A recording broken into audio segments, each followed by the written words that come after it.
possible that happiness actually hurts us? Well, maybe not happiness itself, but the pursuit of it often can. Hi, my name is A.C.T Touche, and I'm a purpose and leadership coach. And the foundation of a lot of the work that I've done on myself and that I do for others comes from The Happiness Trap. It's by Russ Harris. And it's a great book. I urge you to go out and get it. We're going to talk about some of the concepts in this book today. Let's go ahead and start off with a quote.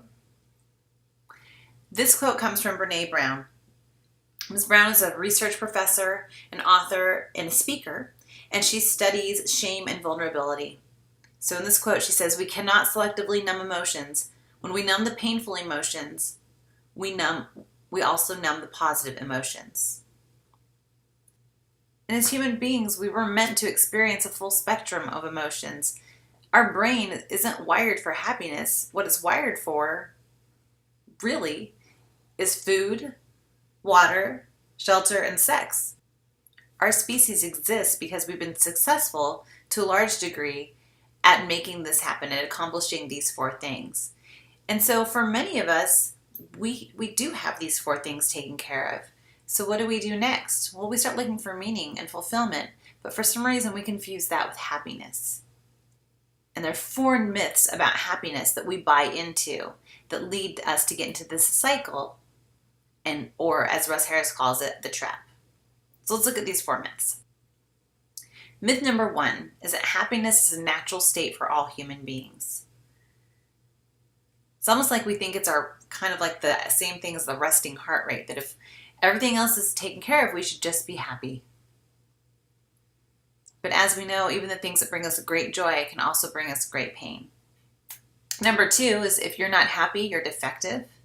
And I think that, a lot of social media contributes and supports this myth a lot.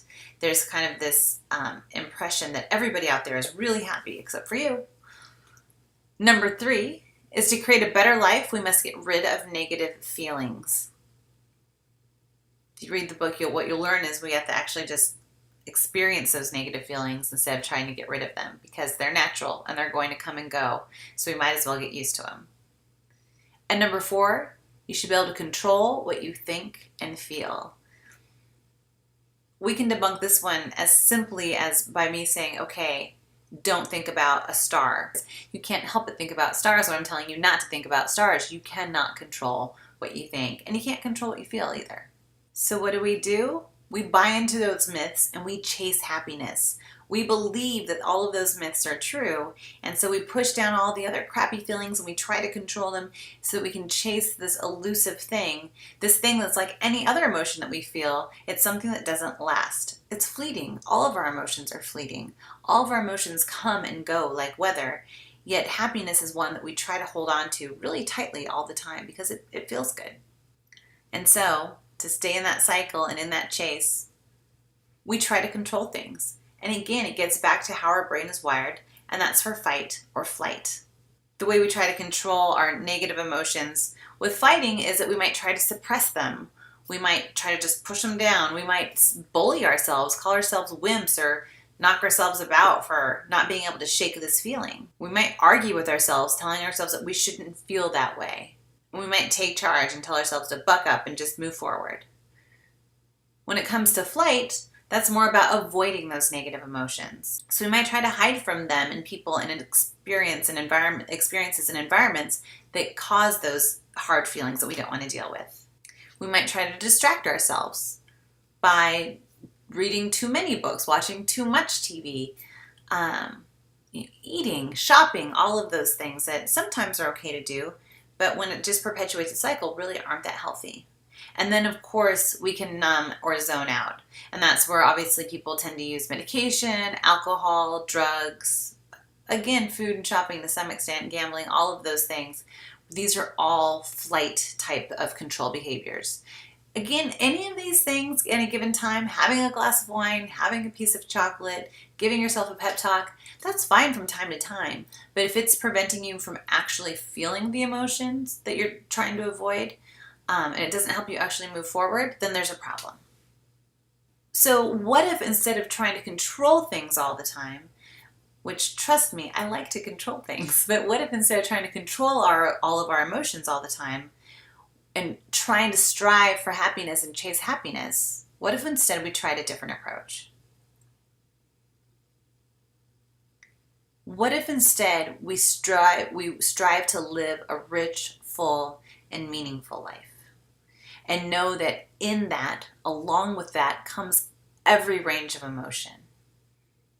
So the bottom line, in order to do that, you have to feel your feelings, all of them, all of those emotions. You have to figure out you have to figure out that you can actually survive each and every single one of those emotions. It doesn't mean that you're just going to sit around and feel emotions all the time. There's more to it than that for sure. Because what you have to do then is you have to get really clear about who you want to be, how you want to act, how you want to engage in the world, regardless of how anybody else around you is acting. And you got to take action that's in line with those values. So if you're experiencing anxiety or fear or loneliness because people aren't reaching out to you, they haven't been in touch, well, get clear about your values there. Is it one of your values to stay in touch with people? Have you done a good job of that? Maybe you need to be taking some action on your part to reach out to somebody. And if figuring out the whole feel your feelings thing is really hard and overwhelming for you, I'm telling you, the Happiness Trap has great exercises and tools that you can use. Or, of course, contact a mental health professional to help you out with that. If getting clear on your values and taking action is really hard for you, hire a coach. As always, if you want to learn more about any of these topics that we talked about today, or if you want to learn more about who I work with and how I work with them, feel free to head on over to my website, elisetouche.com. I strive to live my purpose every day of helping people reach a profound level of acceptance for themselves, appreciation for others, and helping them to come together to move each other and the rest of the world to a better place. Thanks for watching.